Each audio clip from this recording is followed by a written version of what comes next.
Marcellus Wiley, former NFL defensive end, host of More to It, the podcast on the Dan Patrick Network. He sat down with Bruce Smith. We'll talk about that in a moment. Last time you got into a fight, Marcellus?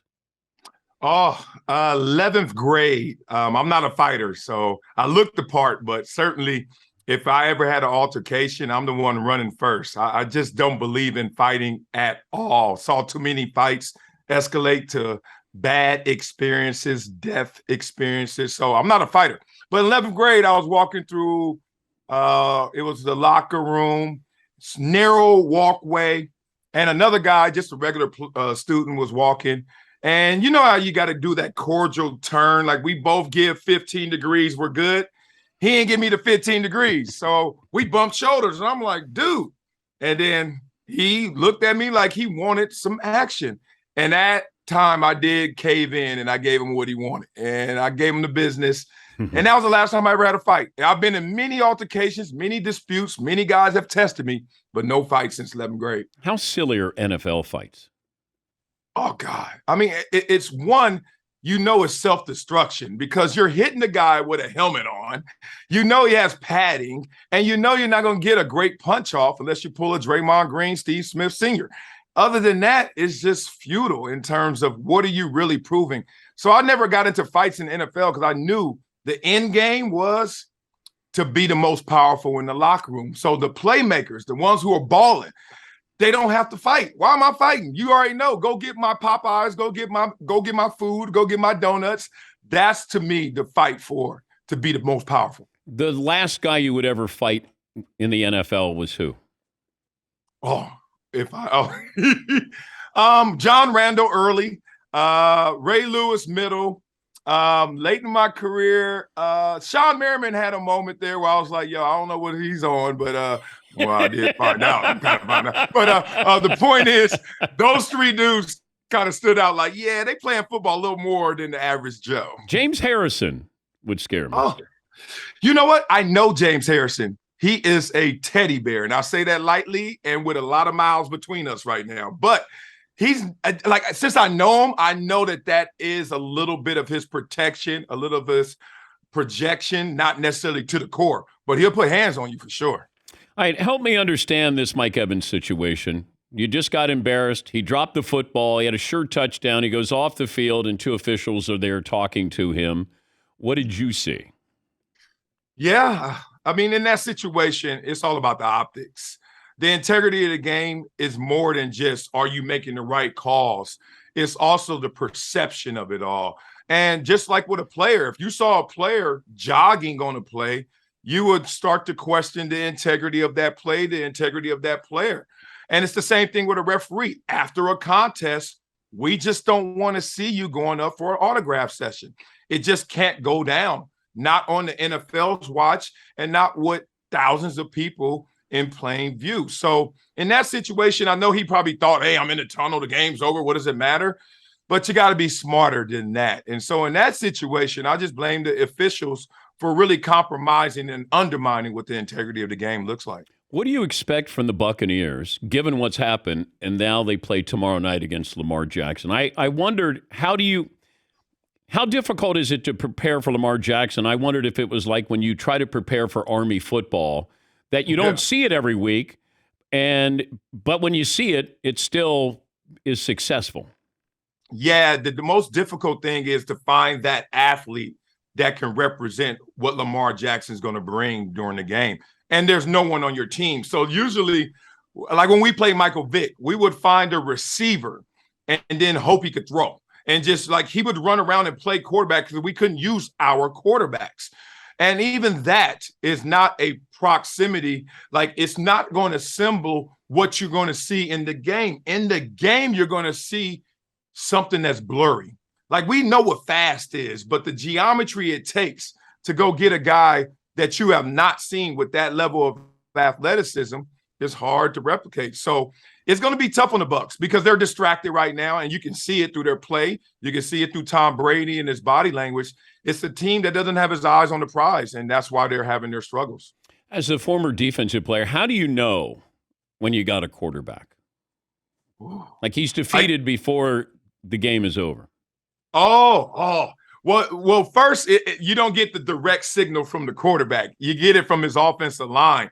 And you can tell by how the depth of the offensive lineman, like, are they really trying to put their head to the belt of the next offensive lineman? That means there's fear.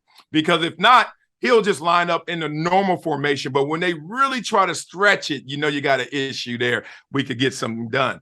Then you start looking at the quarterback, and a lot of times it's the cadence. If they're too cute with the cadence, like, you're like, oh, dog, you're going to throw y'all off more than me, because he's trying to play that game, that cat and mouse game. But once you get a quarterback,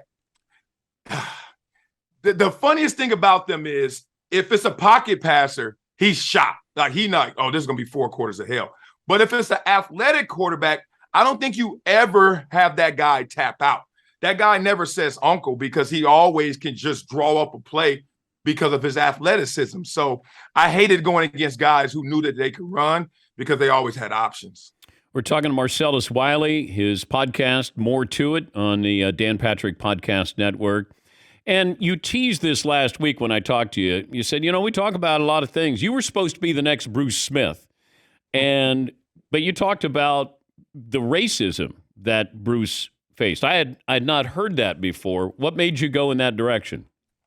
Yeah, I mean, Bruce Smith, amazing. Obviously, I think he's the greatest defensive end of all time. He's my football father. So it was a weird introduction, Bruce Smith and I, because I get drafted in the second round to the Buffalo Bills from small school Columbia. And the headlines in Buffalo were the next Bruce Smith. And I'm reading the headline too. I'm like, who are they talking about? Not me. Do y'all know how many sacks this dude gets every year? And it was funny at first, our relationship, it wasn't a standoff relationship, but he made me earn my stripes. He had to see some talent and potential, and I showed him. But I never thought I was going to be the next Bruce Smith. I mean, that's like playing basketball, like I'm going to be the next Michael Jordan. It's like, you might be great, but you might not get to that level. So knowing Bruce and knowing everything he's been through, it was surprising to me doing my research for the podcast that Bruce Smith had experienced racism in Buffalo, because I never experienced anything like that. And for it to be full circle for everything that's happening in Buffalo and what happened with the massacre at the grocery store, Bruce Smith really felt that right in his heart because of his experience while he played. He was getting letters. He was having some experiences to the point where he thought about getting traded. He demanded the trade that didn't go through and try to protect his family in that moment. So it's interesting to see him go through that 30, 40 years ago and still have some evidence of that there. Right now. What is it like to stand there and somebody's yelling at you and they can say whatever they want to yell at you and there's nothing you can do? Yeah, man, I'm desensitized to it, and I'm not trying to be tough. I just don't care enough about what someone else says in competition to what I think about myself. So every time someone says something to me that's disparaging, I'm like, that has to battle what I think of myself. And that doesn't mean that they're always wrong. It just means I'm not going to let you get to me. So I always tell people this is what a football game is like. Depends on perspective. If you're on the field, you only hear 2 things, or boo. But if you're in the stands, you don't hear or boo. You hear that mother, oh, he sucks. Oh, his mama ain't nothing. And it all kind of translates and funnels into just cheers and boos. So when you have someone in your face and they're trying to obviously just undress you, I always have the biggest cheerleaders in my eyes, in my ears, saying, nah, Marcellus, can't let them get to you, bro. You got to be stronger than that. It's got to be difficult. Who's the guest next week on the podcast?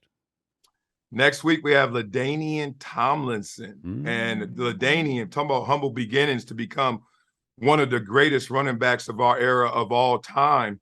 And he was my teammate. So he gets drafted the year I am a free agent to San Diego. So you imagine my first day landing there as Junior Seau, the veteran, rest in peace, and Rodney Harrison, great defense.